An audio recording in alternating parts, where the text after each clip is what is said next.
Welcome to Dead Air Live. Tonight's program will be focusing on discrimination against gays and lesbians. We'll be focusing specifically on a case involving a woman who lost her job at the Christian Science Monitor after admitting to her boss that she is a lesbian. We'll be speaking to that woman and her lawyer, as well as two gay rights activists, one of them involved with the Massachusetts Gay Political Caucus and another active locally on the Somerville and Medford Gay and Lesbian Alliance. First, I'd like to introduce Christine Madsen on my left. She was a reporter and an editor with the Christian Science Monitor for 7 years until 3 years ago when she was fired from her job despite all the awards and promotions she'd won there. And on her left is Catherine Triantafilou. Catherine is Chris's lawyer. She is involved in helping Chris to file $1 million lawsuit against the Monitor, which is still caught up in the courts. She'll be describing that lawsuit to us a little later. On my right is Arlene Isaacson. Arlene is a lobbyist for the city of Boston, and she's also on a legislative chair with the Massachusetts Gay Political Caucus. So she'll be addressing some of the legislative action that's taking place in Boston. For 11 years it's been going on. And on her right is Bob Archambault from Somerville. He's on the organizing committee of the Somerville and Medford Gay and Lesbian Alliance. Welcome tonight.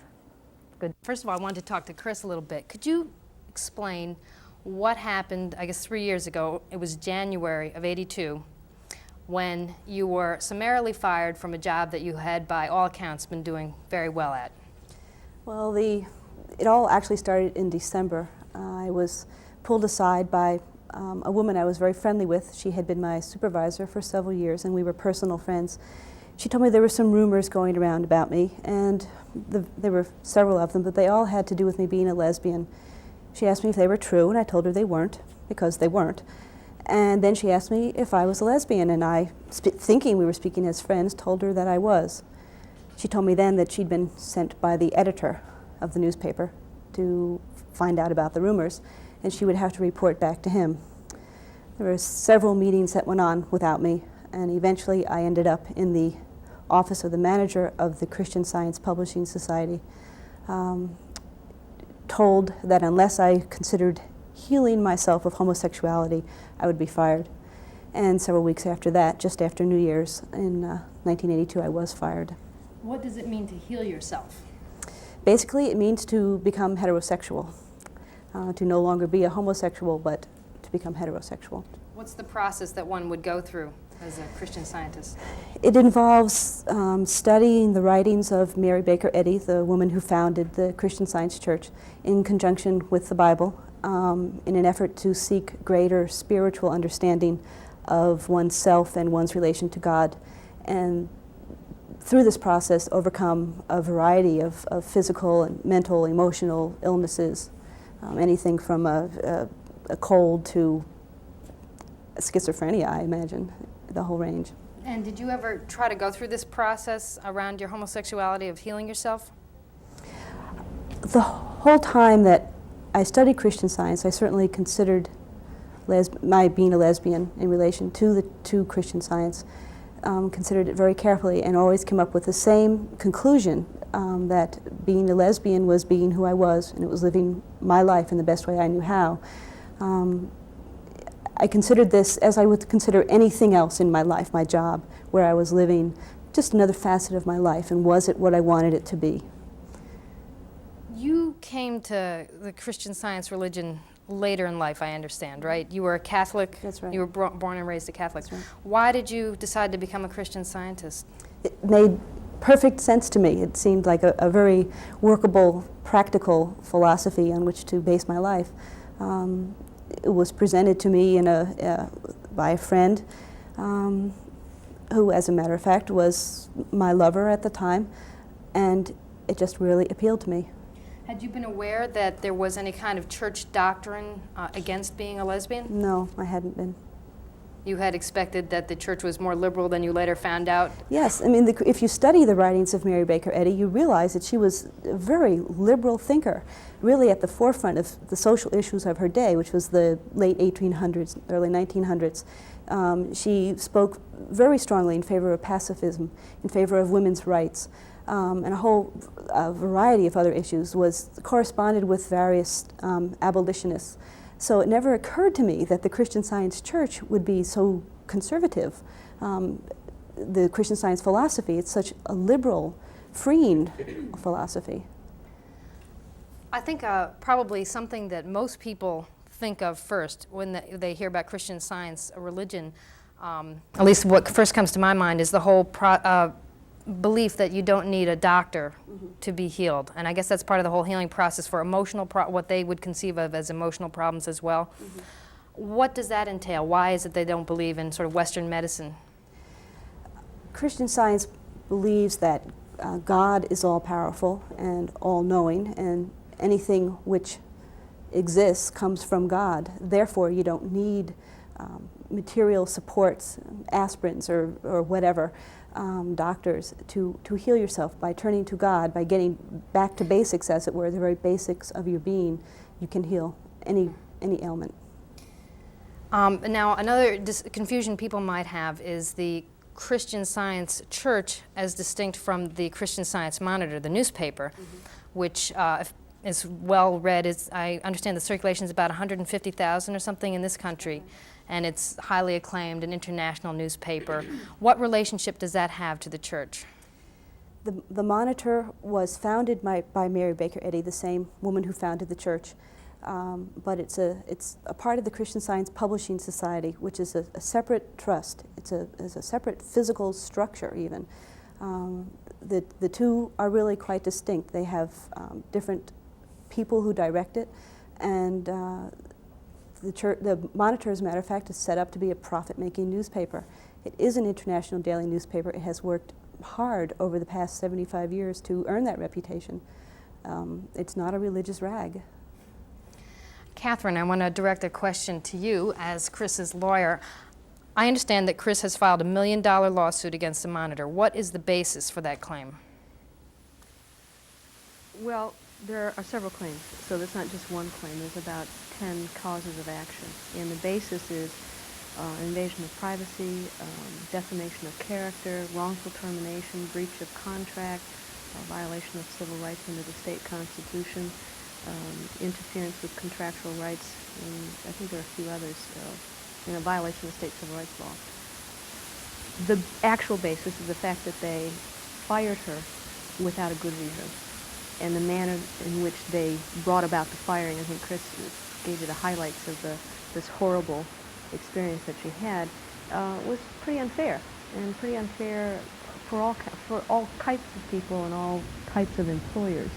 And the question that you just asked about the relationship of the Monitor to the church is very important, because the Monitor is a secular activity of a religious organization, if anything. And it's not a religious newspaper, and I think there's enough evidence to show that it isn't a religious newspaper. When they go out to get subscriptions, they don't say we are the religious organ of the Christian Science Church.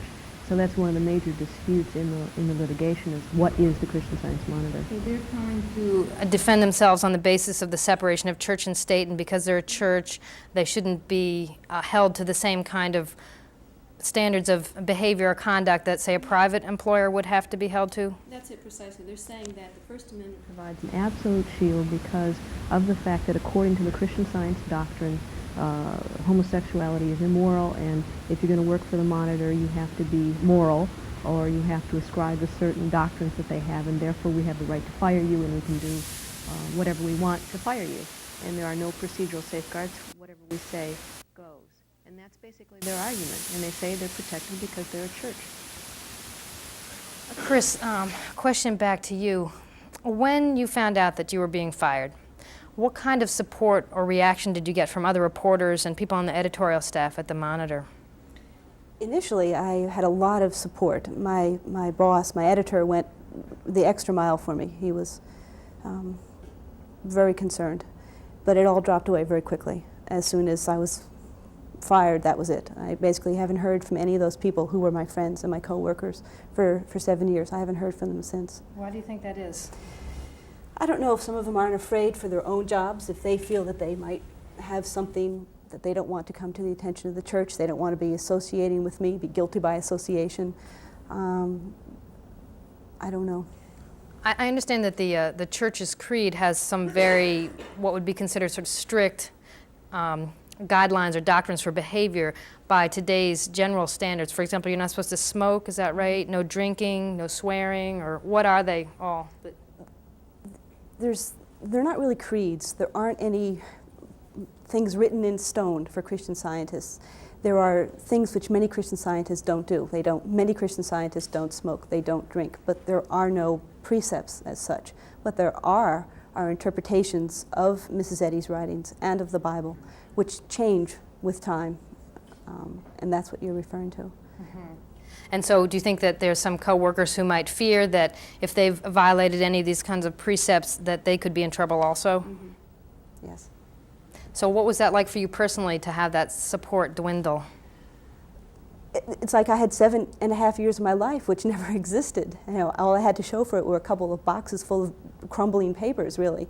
It was all just taken away. My career was gone, my church was gone, all my friends from work were gone. It was a very difficult time. The people who fired me seemed to think all I was losing was my paycheck, but it was a lot more than that. It took me months before I could even think about trying to find another job. I was just so knocked over by it. Has it made you bitter, would you say, or? I guess so. I guess it has. It's certainly made me very wary of any kind of church activities, per se, the standard church activities we all think of. Have you ever accepted the church's arguments? They have raised quite a few arguments, I guess, from my understanding, as to why you shouldn't work there. And we're going to be getting to those in a minute, because we asked if a representative of the church would be on this program, and they refused. We also asked if they would agree to having us pre-tape an interview with them so that we could ask them some of these questions.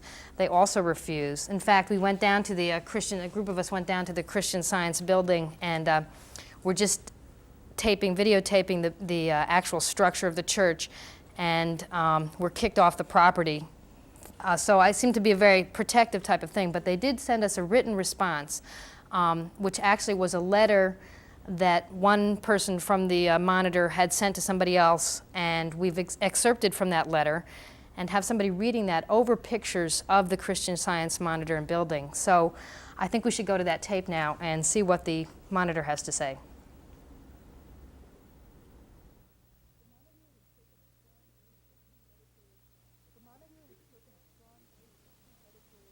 The Monitor has taken a strong and consistent editorial stand for non-discriminatory employee practices in private and government sectors.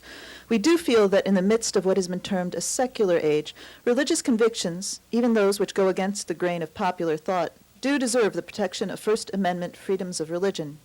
We're not naive that our church's view of extramarital relations, whether heterosexual or homosexual, is viewed as outdated by many. We do not attempt to change others' convictions, to proselytize, to pressure in any way. By the same token, we would expect the same treatment by others, including activist homosexual groups, whose numbers, of course, are vastly larger than Christian Scientists.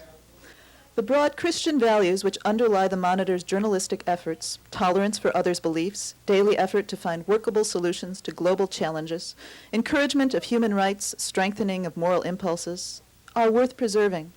But churches, large or small, should be able to select those who write for that church's publications from among those who are supportive of the church's moral teachings.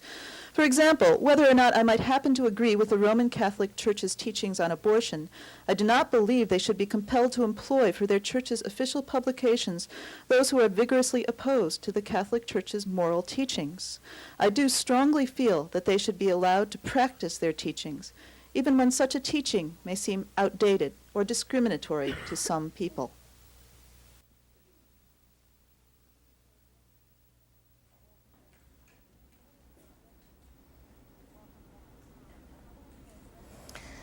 Welcome back. I wanted to direct my next question to Arlene Isaacson. You've probably, in your position, heard a lot of stories about people who face discrimination in jobs, as well as housing and in other areas. Is Chris's case a particularly egregious example of summarily dismissing somebody for admitting that she's a lesbian? I wish it were, but unfortunately it's not. It's well known because she's gotten publicity about the case now and people are talking about it, and those who are unaware of the discrimination faced by gay and lesbian people may know about Chris's case, whereas they don't know about the majority of others. But in fact, hers is one in thousands and thousands and thousands of instances of people who are discriminated against all the time.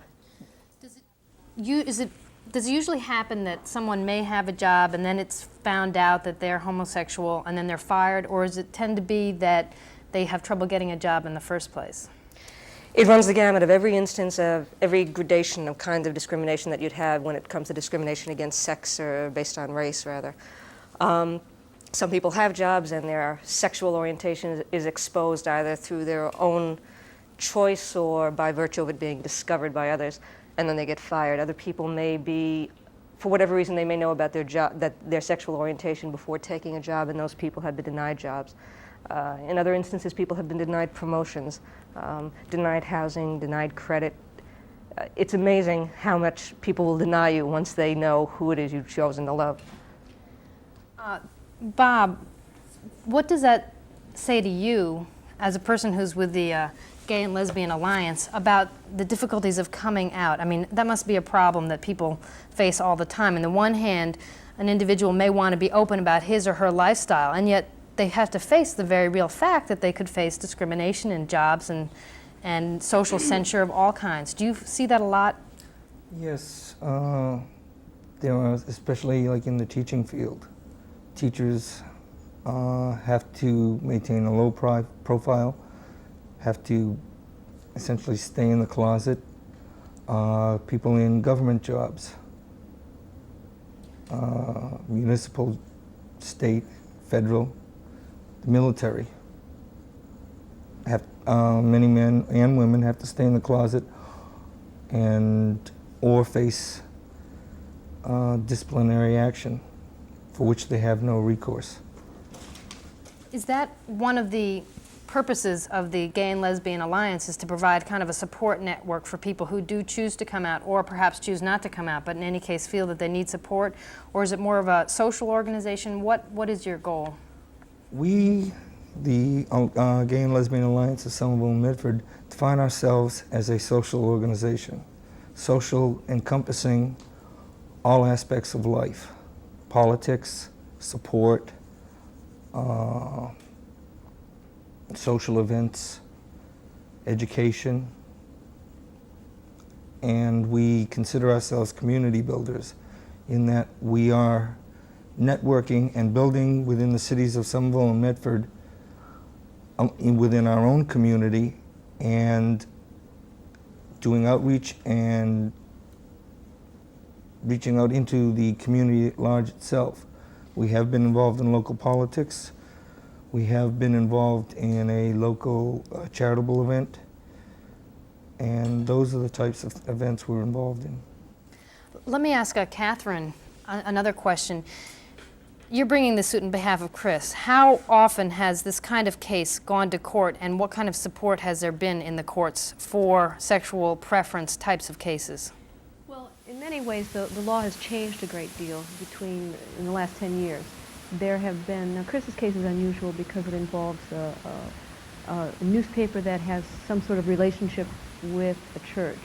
In Massachusetts, we have had a breakthrough lesbian custody case where it states emphatically that your sexual preference, unless it significantly impacts negatively upon the child, you can't be deprived of custody. There have been, in the employment area, under the MCAD statutes, have been interpreted not to include sexual preference discrimination. There have been other cases. There are statutes and regulations, for example, in Massachusetts. For example, in Boston, the Fair Housing Ordinance includes stipulations saying that you cannot discriminate on the basis of sexual preference. The licensing regulations with regard to social workers says that you cannot discriminate on the basis of your delivery of services to people on the basis of their sexual preference. Theoretically, that's all well and good. It just shows there has been a shift, and there have been a number of corporations, there have been a number of organizations, including teachers associations, labor unions. I'm sure Eileen can give you a list of those people, too, who are supportive of gay legislation or changes in the law, or supportive of of people not being discriminated against, and including the Christian Science Monitor in one of its editorial pages at one point said that gay people should not be deprived of their jobs, and they may disagree with the lifestyle, but people should not be denied their civil rights, interestingly enough. Have they ever responded to that particular discrepancy? Well, they haven't quite confronted it directly in court, but hopefully it'll glare through even more so than it has in the past. But the point is that things have changed. There are a lot more organizations. There are a lot more people who are out. There are a lot more people talking about gay rights. There are television programs with gay themes. When you start seeing that happen, it gets a little bit more acceptability. Where it comes up, and I see this in my practice every day, where it comes up is when a person may not be just perfect in the practice of it. I get calls from people who, are they going to lose their children? They make decisions about divorce on the basis of being denied visitation rights. The new twist on it is sexual harassment in terms of promotions or firings, of making allegations that the supervisor is sexually harassing you because they are a gay or lesbian person. So in the practical sense, it comes up all the time. And maybe when you first rent a house, no one's going to discriminate against you. But let's say you begin to live with a lover, and then perhaps you have a few loud parties, and then the person realizes that you are gay and you have gay friends. Then it comes out in a particularly detrimental way. So I would say that there are more rights than we used to have, but in the law, the practical aspects of it mean if you can't assert your right, you don't really have it. And how many people can afford, getting back to your part about support, how many people can afford the commitment that Chris has made? This has been going on for 3 years. We filed the suit several years ago. Well, then let me ask Arlene something. If the problem is not so much in the laws, but in the enforcement of the laws and the ability of people to take advantage of those laws, what good is a sexual preference bill going to do, and what exactly would that bill mandate? Okay, I suspect that Catherine wasn't making a statement wasn't saying that the bill wasn't important or necessary. What the bill does is make it illegal to discriminate based on sexual orientation. It makes it illegal to discriminate in housing and education and employment, housing, and credit. And why would that law be necessary? Because there is no protection now, because people before Christine have had to deal with discrimination, have tried to litigate it through the courts, and have been turned away, completely turned away. There's the case of a man named Bob McCauley, who was fired from his job because he was gay, took the time and the energy and the money to pursue it through the courts, was told by the Massachusetts Commission Against Discrimination that though they might want to take his case, they in fact couldn't, because it was not under their jurisdiction, because there was no law making such discrimination illegal. He pursued it up to the Supreme Judicial Court of Massachusetts, and they decided that that's right, unless there's a law in the books that says it's illegal to discriminate based on sexual orientation, you can fire us, you can kick us out of our houses, you can deny us credit, and it's perfectly legal. Are there any states that have passed a similar law? There are. You wouldn't believe how many places have now a law very much like the one we're trying to fight for in Massachusetts. The state of Wisconsin has one, and they passed it a few years ago. A number of other states, through executive orders, have them. And something on the order of 50 or 60 municipalities, counties, and towns around the country have this kind of ordinance on the books. So we're hardly talking about something all that radical. You'll find this law on the books in small cities that are hardly considered gay meccas. Then why has it been introduced to the legislature for 11 years, and yet it still hasn't passed? I mean, I realize it passed in the House last year, right? But it didn't pass in the Senate. Right. What are they afraid of? Bigotry is a funny thing. Fear of the unknown, fear of the things, of the stereotypes that we were all raised with. I mean, I was raised under the presumption that I was straight, and so I was raised with all the same lies and myths about gay and lesbian people that I now have to confront when I'm trying to lobby on behalf of the gay and lesbian community. And people are afraid. They're afraid that all those horrible things that they've heard about us through the years are true. It's our job to show them that that's not the case, but that takes a lot of work. Bob, what are some of the lies and myths that you've heard about gay and lesbian people that you've had to confront in your own life? Have you been faced with that? Yes, I have. I've had to face the fact that I am still a good person and I am gay, that I am happy that I can lift a hammer,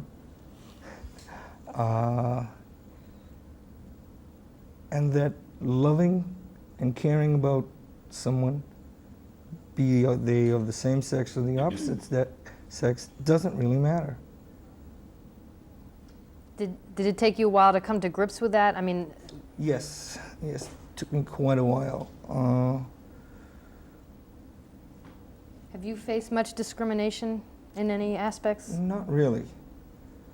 I have learned growing up how to stay very comfortably in the closet. And it's only recently that I've realized that in order for me to be the full and complete me, I could no longer stay in the closet. It's a very difficult process, and the fears are great. And moving out of the closet, each and every person has to do it at their own pace. Was this difficult for you to do, to be on this show tonight? It was. I had a major problem with that, in that I have children, and I was concerned about when they came to visit what might be said to them. And when I discussed it with my children, they said, "Hey, Dad, you're great. Go for it." So that's why I'm here. That's wonderful. How old are your children? 13, 11, and 7. And when did you come out to them? About 3 years ago. And how did they accept it? Their first reaction was, "Do you still love us?" Uh-huh. Yes. And once we got past that, they have no problem with it at all. Matter of fact, they deal with it far better than some adults do. Have you, Chris, known of anybody else who has children, and what kind of problems they have to deal with? Yes, I have a friend who was blackmailed, or somebody attempted to blackmail her. She has a teenage son. He's now in his teens, and when he was younger, this happened. It was a terrifying time for her. She was getting these letters in the mail, not knowing, and phone calls. You can imagine the terror that must have been for her. You were pretty much in the closet at work, obviously, before they found out. That's how come rumors led to your eventual firing. Were you in the closet in your social life as well? Well, I think, Bob alluded to this. We all try to find the balance for ourselves. I was somewhat involved in certain things. I certainly had some lesbian and gay friends. I wasn't a community activist by any stretch of the imagination. You find your level. You find what you're comfortable with, and that's what I had done. So ever since you were fired, all of a sudden you are not only out of the closet at work, you are out of the closet to the whole world just about, because I think your case is probably one of the most heavily covered of any case of this kind that I can remember, certainly in Massachusetts. And I know it's been picked up by the wire services, and it's a national story. How did you feel seeing your face on newspapers that went across the country? Like I was standing naked on Mass Ave almost. It was really disorienting to get a phone call from my mother in New Jersey to tell me that my second cousin had seen my picture in the newspaper down there, to realize I had come out to every fifth cousin I have at once, and mostly against my will. But it's part and parcel of it, and I've gotten much more comfortable with it. I'm fortunate that my parents have really rallied round, and they accept my lover into our family. There is still the little apprehension, though, that I realize when somebody sees my name somewhere and connects it with my face and goes, "Oh," it's very discomforting to know that the first thing they think about you is your sexuality. And it's also been a problem in getting jobs. Mm-hmm. I applied for jobs I knew I was perfectly qualified for, and the interviewer or whatever just was very cool and made the connection, and that was it. That was the end of it. People wanted to know, what do you say to somebody when they ask you why you left the Monitor? Why did you leave this job that you clearly loved? It was a really tricky question. There's no good answer except the truth. And so you haven't gotten a newspaper job since then? No. I tried to go back into journalism. I went to work for Equal Times, which was a newspaper, women's newspaper in Boston. I was there for about 6 months, and I realized I just couldn't do it anymore. My enthusiasm for the work had really been quenched or put out. Yeah. I'd had the stuffing just knocked completely out of me, and I just couldn't do it anymore. So what are you doing now? I'm working as a typesetter at a type shop in Watertown. It's sort of a carryover from some skills I learned at the Monitor, but it's really a whole new field.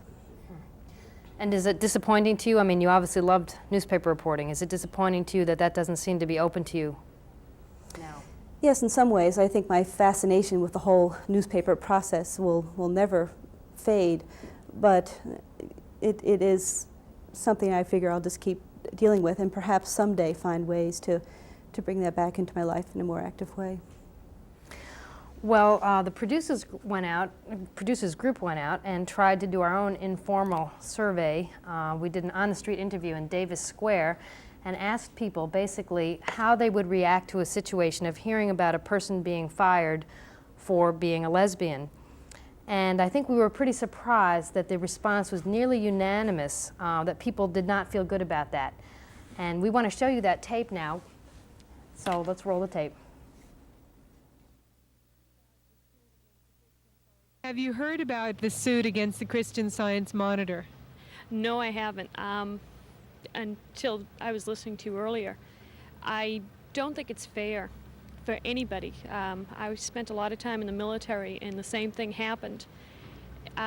People do their job. Who they sleep with is their own business. I wouldn't want somebody to tell me who or how I could sleep with somebody. Don't, why climb in their bed? Really. But what about when people sign up for the military or sign up for a job with a church knowing that the rules or the doctrines are specifically against homosexuality? Well, I don't think anyone is ever perfectly honest on any application. I mean, no one totally tells the truth. And there are so many people that have so much to offer that they're losing out. The companies are losing out. The military is losing out. They're all losing out, Let them do their job.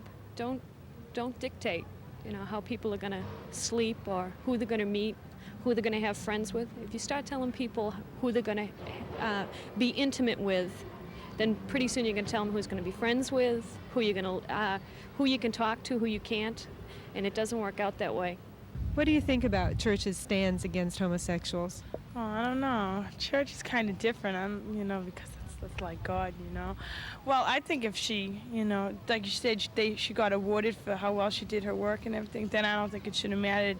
And if they liked her as a person, I don't think it should matter to you whether the person is homosexual or not. If you don't know to begin with, what difference does it make? You can act like you just never found out. So I don't think it's fair. What do you think, though, about certain churches' beliefs against homosexuality? Well, I don't know. I don't know if you can change a church's beliefs. That's different. That's hard to say. A church is a church, but if that's the way they're going to be, then there's nothing nobody can do about it. Then just don't work for churches. That's very bad. That should not be allowed to be done in this country. I think so. Do you think a church has a right to set doctrines against gay and lesbian people? Lesbian people?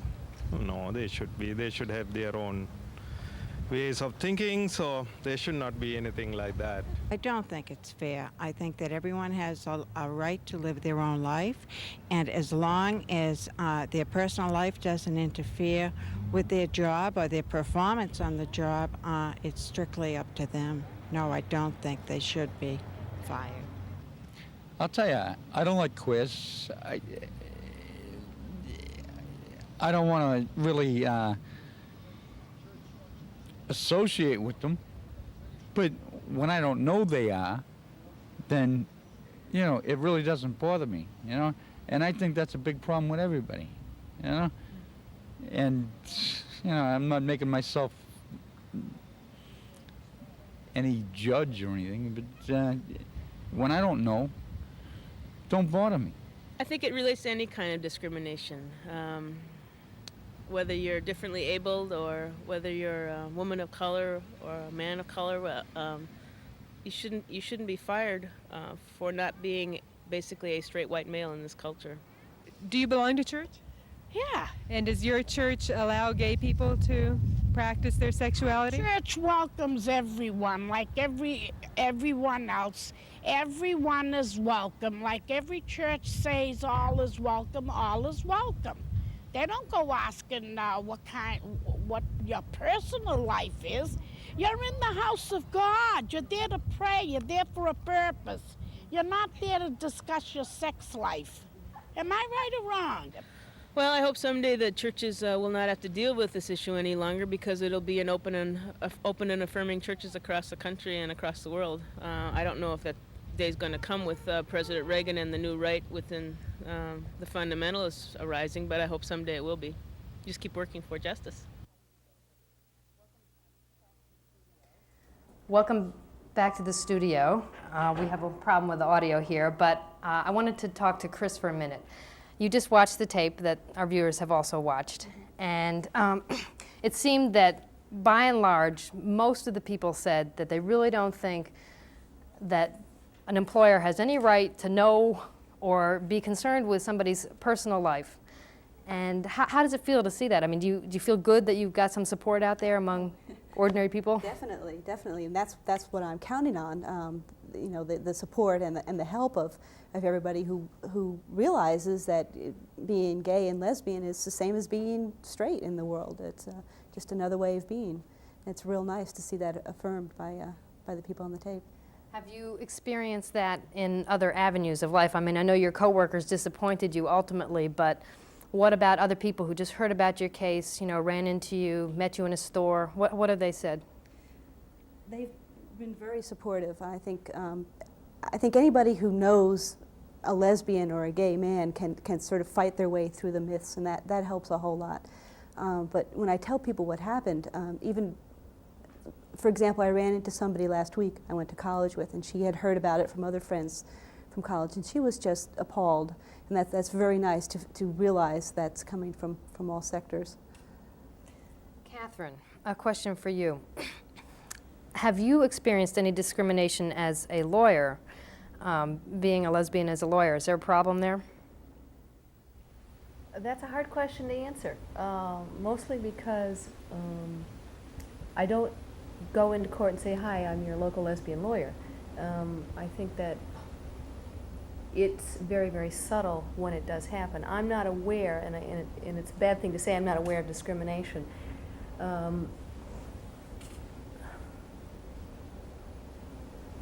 I think it comes out in a variety of ways. People, when you're in the public eye in a particular way, people don't necessarily discriminate against you per se. They get a little wary. You might walk into a courtroom and the court officer will say, oh, I saw you on TV last night. And you don't know what they're going to say next, and they smile, and that's about it. Every once in a while, let's say after a particularly loud, vitriolic case, like the Gay Pride Parade case a few years ago, when I walked into a courtroom and a lawyer in there said, I didn't know you represented normal people. So I looked at him, and I looked at him, and I just said, "Oh, well, I know where you're coming from." So that's one of the few times that it's come up. It doesn't confront you directly. In some ways, the more public that you are, the more protected you are, because people don't dare approach you in that particular way, and they know you're notorious for a particular. They know you're notorious, but they don't know why. I mean, the power of television is enormous in this country, and they remember they see you on television, but they don't remember why. But the other part is you get harassing phone calls. If, like tomorrow in my office, I expect to hear a few phone calls, nasty phone calls, things like that will happen. And with Chris's case, I've had a few clients get other attorneys because they were in the closet and did not want to be associated with me, the case, or anything having to do with gay rights. So it's a mixed bag of experience. Speaking of phone calls, we'd like to welcome our viewers to phone in here, preferably not with nasty phone calls, but with thoughtful phone calls, and can ask a question to any of our guests here tonight. The phone number is 628-8826, and that should be coming up on the screen. So we welcome your views. If you agree with what you saw on the tape, if you disagree with something you heard here. Anything you want to say is fine, so we welcome that. Arlene, when Catherine said the thing about somebody saying, I didn't know you represented normal people, is that a reaction that you've heard people say before? I mean, you hear the normal versus abnormal, and what is normal? Yeah, that would happen all the time when I would be lobbying legislators to get the gay rights bill passed. They had questions that showed their bigotries and their biases, but sometimes they had sincere questions about what gay people are, who they are, what they look like, how they act. In many cases, they really thought we were disturbingly different and noticeably different than everyone else in society. So much so that one said to me at one point, well, of course we would discriminate against gay people. They all, they're all wearing, the men wear dresses and the women wear pants. And I was standing there in business drag at that point, so I was wearing a dress, and it didn't occur to her that I might be a lesbian. And when I finally made the connection for her and made a few other points, lo and behold, this legislator changed her vote. It seems such a simple and obvious detail, but it made a difference. It seems like that must be difficult to cope with, is the assumption that everyone is straight, and that you have to somehow kind of re-educate them that we don't have green horns or something like that. I mean, do you face that, Bob? And people assume you're straight until told otherwise? I was considered to have the perfect marriage. And I faced that right in with my own family. When I initially came out to my family, well, are you going to start walking differently? Are you going to start talking differently? Do your friends wear dresses? Let's hear what one of our callers has to say about it. We do have a phone call. Hello, you're on the air. Hi, I'd like to congratulate you on your show. I think it's a great show, and I also support Chris Mattson and her struggle. But what I would like to know is that I was wondering that they fired Chris because she was a lesbian, but I was wondering about the quality of her work. Was there anything that they would have fired her because her work was not of quality? I'd like to know a little bit about her reputation as a worker at the Monitor. Okay, thank you very much. Chris, I'm sure it's not easy to toot your own horn, but okay, let's ask Catherine to answer it. For the years that she was there, for 7.5 years, she had not one blemish on her record. Zero, nada. And as a matter of fact, after she was fired, she received an award from the New England Sports Writers New England's Women's Press Association. New England Women's Press Association for a series that she had done on women in sports. She had been promoted a number of times. She had received pay raises, merit increases.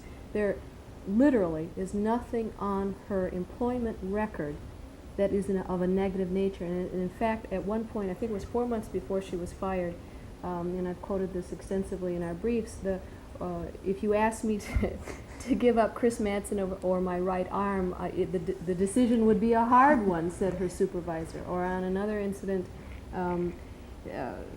something about moral courage. I believe there was a blurb in one of your reviews, performance reviews, about her moral courage, that she was not a yes man. There was really nothing that they can complain about her work.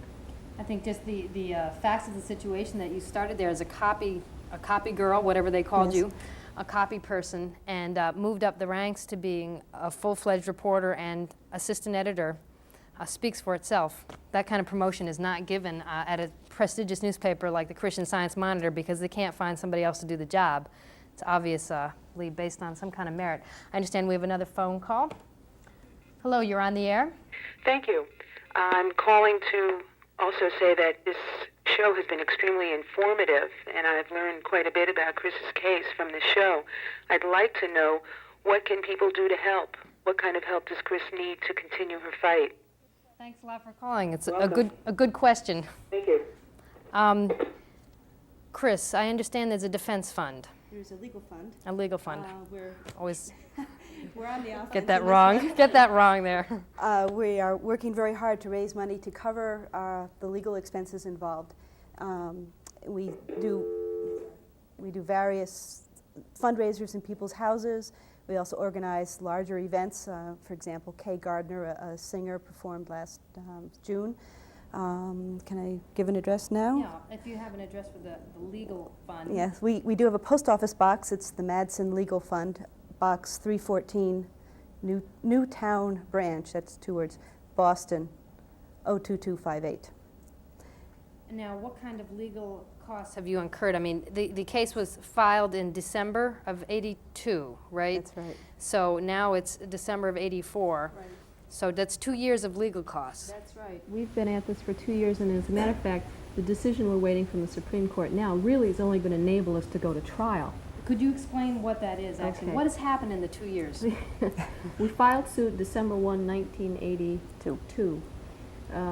The other side filed a motion to dismiss and/or for summary judgment, which basically says, given everything you've written, all the words taken together, we win.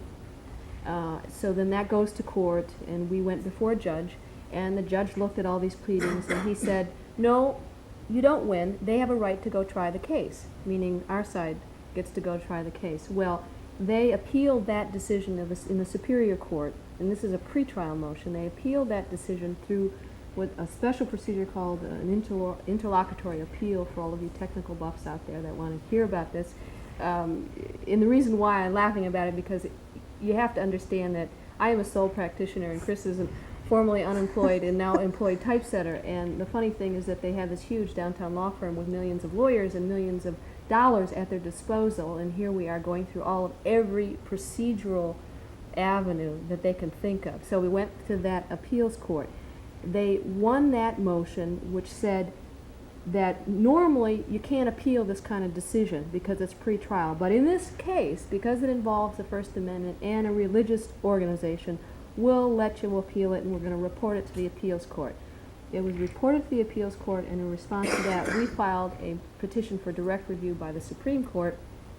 The Supreme Court eventually took the case from the appeals court, and it was argued in the Supreme Judicial Court in Massachusetts on October 4th, and we're still waiting for that decision. Now, if we win in the SJC, if the court says, okay, you've done a wonderful job, you're brilliant, and we agree with everything you've said, that only enables us to go back to trial, which means thousands and thousands of dollars more in time and paperwork. So if you want to send money, send money. Could you repeat the address again? I guess we weren't able to get that up on our TV sets. It's the Madsen Legal Fund, Post Office Box 314, Newtown Branch, Boston, Massachusetts, 02258. Right, and I'm sure any support would be appreciated since Very you're going much. up against a rather large organization. How many people actually work for the Christian Science complex in Boston? Well, if you're counting both the publishing society and the church offices, it's around 1,800 people. Does it feel like 1,800 against 2 sometimes? I mean, their resources against you? I fortunately do have the resources of the gay and lesbian community on my side. That helps, but it still is rather overwhelming to see those big buildings. I know that they would love to just trot me down. Laura? Yes. If I may, the issue of who is against who comes very much to the point of what we deal with the gay rights bill that we're trying to get passed. And essentially what you have is one statewide organization called the Massachusetts Gay Political Caucus that's been fighting for 11 years now to try and get this bill passed. And what we're finding is as we become more and more successful each year, the opposition to us it gets stronger and stronger. And so much so that the bigots have quite literally come out of the woodwork as of last year. They are forming organizations using names that make it sound like they are the ones who represent morality instead of in the injustice. And they have money, they have organization, they have an incredible amount of clout, and the only way the gay and lesbian community and fair-minded people will ever win this bill is that we infuse into our battle as much effort and time and money. And so I would make a pitch for that. As a matter of fact, I think that in the legislature they've found, since we brought this to the Christian Science Church has become very, very active lobbying against the gay civil rights legislation. They made an appearance in Boston at the hearings for the Boston citywide ordinance, including sexual preference. So when you bring a major suit, it has a domino effect in all areas. All of a sudden, churches are now getting very, very involved, and they're getting everybody on the block upset about gay rights. And What's important to note about that is that, in fact, we have the support. This bill, this gay rights bill, has the support of a tremendous number of religious organizations and institutions: the Lutheran Church, the Episcopal Church, many Catholic clergy, United Church of Christ, Universalist Unitarians. I could go on and on and on. There's a lot of religious support, but the problem is there are some religious fanatics, I would have to call them, who don't believe in this kind of justice and who fight us, and they convince people that the religious community is against us when in fact that really isn't the case. I want to get back to the question of who exactly would oppose a bill like this and who is the enemy out there if gay activists are identifying an enemy. But first of all, I want to announce the phone number again. It's 628-8826, and we welcome your phone calls.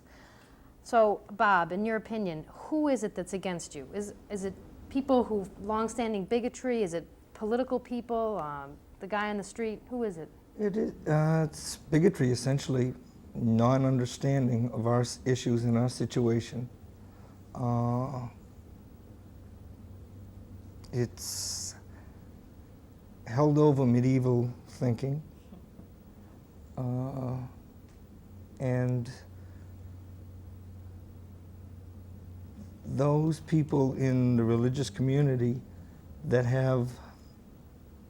would lose face and have to put down years of tradition. What is your organization doing to try to combat that? I know you have a couple of particular events coming up that you may want to publicize and give a phone number where people can get tickets. And what are you doing? Well, in our efforts to become part of the community at large, open and clearly visible, we are running a toy drive for a local safe shelter for battered women. We have been part of the political process in Somerville and Medford, and we are running at the Randolph Country Club a holiday ball in which not only our association, but the association from North Shore, Jamaica Plain, Dorchester, many of the gay-sponsored religious organizations, many of the bars, we are all running and sponsoring to benefit the work of the AIDS Action Committee. And that is at the Randolph Country Club, December 16th.